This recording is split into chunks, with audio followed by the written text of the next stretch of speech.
വചനം 200.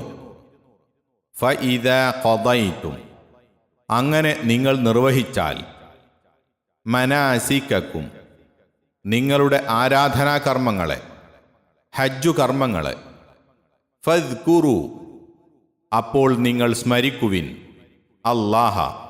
അല്ലാഹുവിനെ, കദിക്രിക്കും, നിങ്ങൾ ഓർമ്മിക്കുന്ന പോലെ, ആബാഅക്കും, നിങ്ങളുടെ പിതാക്കളെ, ഔ അശദ്ദ, അല്ലെങ്കിൽ അഥവാ കൂടുതൽ ശക്തമായ, ദിക്റ, സ്മരണ, ഫമിനന്നാസി, എന്നാൽ മനുഷ്യരിലുണ്ട്, മൻ യഖൂലു, പറയുന്നവർ, ചിലർ അവർ പറയും, റബ്ബന ആതിന, ഞങ്ങളുടെ റബ്ബേ ഞങ്ങൾക്കു നൽകണേ, ഫിദ്ദുന്യ, ഇഹലോകത്തിൽ, വമാ ലഹു, അവനില്ലതാനും, ഫിൽ ആഖിറതി, പരലോകത്തിൽ, മിൻ ഖലാഖ്, ഒരു അംശവും, ഓഹരിയിൽ നിന്ന് ഒന്നും.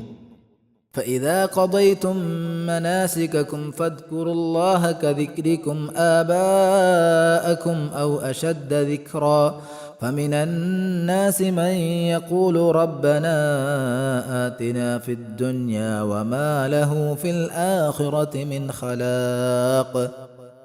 അങ്ങനെ നിങ്ങൾ നിങ്ങളുടെ ഹജ്ജ് സംബന്ധമായ ആരാധനാകർമ്മങ്ങൾ നിർവഹിച്ചു കഴിഞ്ഞാൽ, നിങ്ങൾ നിങ്ങളുടെ പിതാക്കളെ സ്മരിക്കുന്നത് പോലെ അഥവാ അതിനേക്കാൾ ശക്തമായ സ്മരണ അള്ളാഹുവിനെ സ്മരിച്ചുകൊള്ളുവീൻ. എന്നാൽ മനുഷ്യരിലുണ്ട് ചിലർ, അവർ പറയും, ഞങ്ങളുടെ റബ്ബേ നീ ഞങ്ങൾക്ക് ഇഹലോകത്തിൽ നൽകണമേ, പരലോകത്തിൽ അവർക്ക് യാതൊരു ഓഹരിയും ഇല്ലതാനും. വചനം 201.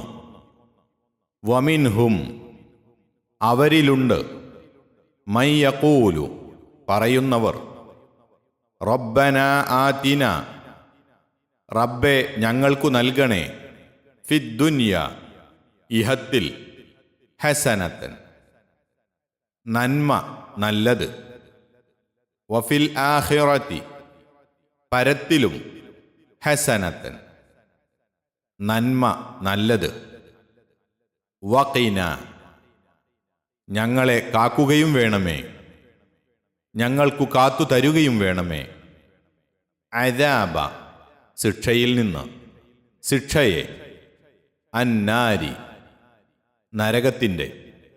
ومنهم من يقول ربنا آتنا في الدنيا حسنة وفي الآخرة حسنة وقنا عذاب النار. അവരിലുണ്ട് ചിലരും, അവർ പറയും, ഞങ്ങളുടെ റബ്ബേ നീ ഞങ്ങൾക്ക് ഇഹലോകത്തിൽ നന്മ നൽകണമേ, പരലോകത്തിലും നന്മ നൽകണമേ, ഞങ്ങളെ നരകശിക്ഷയിൽ നിന്ന് കാത്തു തരുകയും ചെയ്യണമേ. വചനം 202.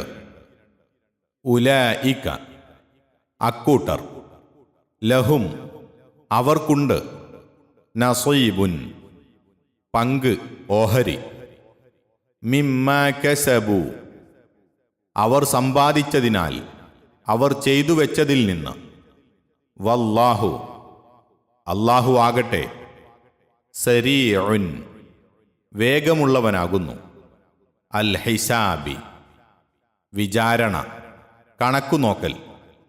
ഉലൈക ലഹും നസീബും മിമ്മാ കസബു വല്ലാഹു സരീഉൽ ഹിസാബ്. അക്കൂട്ടർക്ക് അവർ സമ്പാദിച്ചതു നിമിത്തം ഒരു വമ്പിച്ച വിഹിതമുണ്ടായിരിക്കും, അല്ലാഹുവാകട്ടെ വിചാരണ വേഗം നടത്തുന്നവനാകുന്നു. 200, 201, 202 എന്നീ വചനങ്ങളുടെ വിശദീകരണം.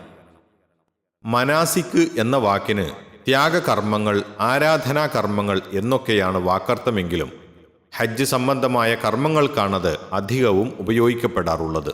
ഹജ്ജ് കർമ്മങ്ങൾ നിർവഹിച്ചു കഴിഞ്ഞാൽ കീർത്തനം, ധ്യാനം, പ്രാർത്ഥന മുതലായവ നടത്തിക്കൊണ്ട് അള്ളാഹുവിൻ്റെ സ്മരണ പുതുക്കിക്കൊണ്ടിരിക്കുവാൻ കൽപ്പിക്കുകയാണ്.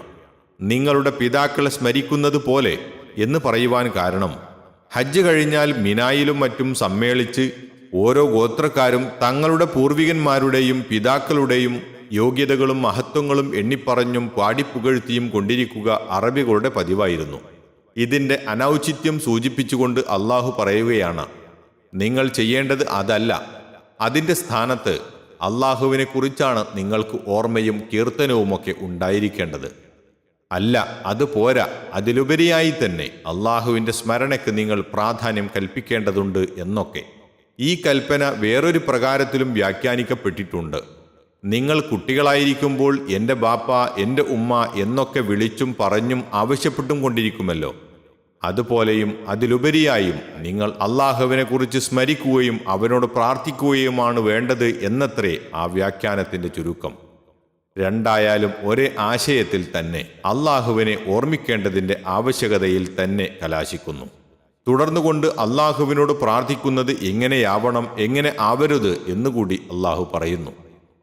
ചില മനുഷ്യർ അള്ളാഹുവിനെ വിളിച്ചു പ്രാർത്ഥിച്ചു കൊണ്ടിരിക്കുമെങ്കിലും അവർക്ക് ഐഹികമായ കാര്യങ്ങൾ മാത്രമേ ലക്ഷ്യമുണ്ടായിരിക്കുകയുള്ളൂ. റബ്ബേ, ഞങ്ങൾക്ക് ഇഹത്തിൽ ഇന്നിന്ന കാര്യങ്ങൾ നൽകണമേ, റബ്ബന ആതിന ഫിദ്ദുനിയ എന്നായിരിക്കും അവരുടെ പ്രാർത്ഥന.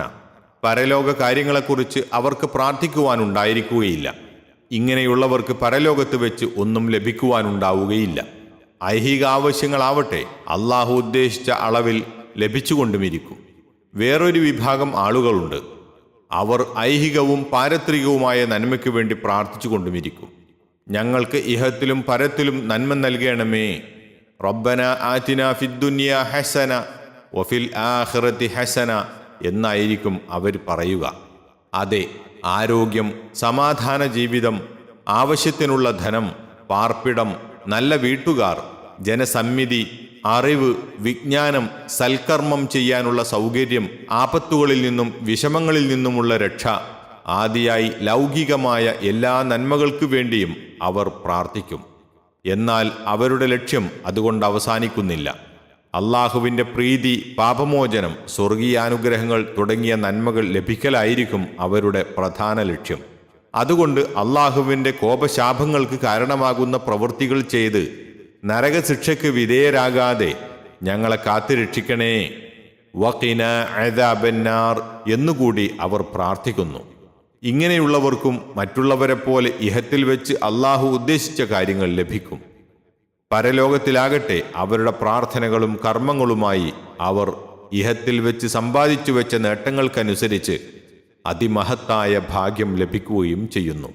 ഈ രണ്ടു തരം പ്രാർത്ഥനകളിൽ ഏതാണ് മാതൃകായോഗ്യമെന്നും ഏതാണ് സ്വീകരിക്കേണ്ടതെന്നും ആലോചിച്ച് ഉചിതമായത് അനുഷ്ഠിച്ചുകൊള്ളുക എന്ന് സാരം.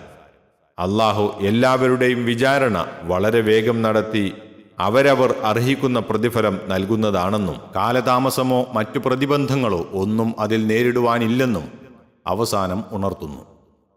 സൂറത്ത് ഇസ്രായേലിൽ അള്ളാഹു പറയുന്നു, താൽക്കാലികമായി ഈ ലോകത്തെ ആരെങ്കിലും ഉദ്ദേശിക്കുന്ന പക്ഷം നാം വേണമെന്ന് വെക്കുന്നത് നാം ഉദ്ദേശിക്കുന്നവർക്ക് വേഗമാക്കി കൊടുക്കും. പിന്നീട് അവന് നാം നരകത്തെ ഏർപ്പെടുത്തി കൊടുക്കും. അവൻ അതിൽ ആക്ഷേപിക്കപ്പെട്ടവനായും നിന്ദിക്കപ്പെട്ടവനായും കൊണ്ട് എരിയുന്നതാണ്.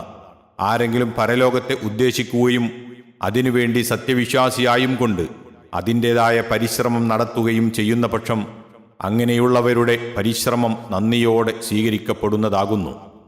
എല്ലാവർക്കും, അക്കൂട്ടർക്കും ഇക്കൂട്ടർക്കും തന്നെ നിന്റെ റബ്ബിൻ്റെ വക കൊടുതിയെ അഥവാ ദാനത്തെ നാം അയച്ചിട്ടു കൊടുക്കുന്നതാണ്. നിന്റെ റബ്ബിൻ്റെ കൊടുതി അഥവാ ദാനം തടസ്സം ചെയ്യപ്പെട്ടതായിരിക്കയില്ല. ഇസ്രാ 18, 19, 20. ഒരു മാതൃകാ പ്രാർത്ഥനയായി അള്ളാഹു പഠിപ്പിച്ചു തന്ന ഈ പ്രാർത്ഥന റബ്ബന ആതിന ഫിദ്ദുനിയ ഹസനതൻ വഫിൽ ആഖിറതി ഹസനതൻ വഖിന അദാബന്നാർ നാവുകൊണ്ട് ഉച്ചരിക്കുവാൻ വളരെ ലഘുവായതോടൊപ്പം ഐഹികവും പാരത്രികവുമായ എല്ലാവിധ നന്മകളെയും ലക്ഷ്യം വെച്ചുകൊണ്ടുള്ള മഹത്തായ ഒരു പ്രാർത്ഥനയാകുന്നു. അതുകൊണ്ട് തന്നെയാണ് നബി സല്ലല്ലാഹു അലൈഹി വസല്ലമ ഈ പ്രാർത്ഥന സാധാരണ പ്രാർത്ഥിക്കാറുണ്ടായിരുന്നതും. ബുഖാരി.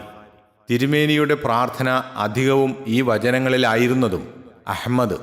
കഅബയെ തവാഫ് ചെയ്യുക മുതലായ ഹജ്ജ് കർമ്മങ്ങൾക്കിടയിലും ഈ പ്രാർത്ഥനയ്ക്ക് വളരെ സ്ഥാനം നൽകപ്പെട്ടിരിക്കുന്നതും പ്രസ്താവ്യമാകുന്നു.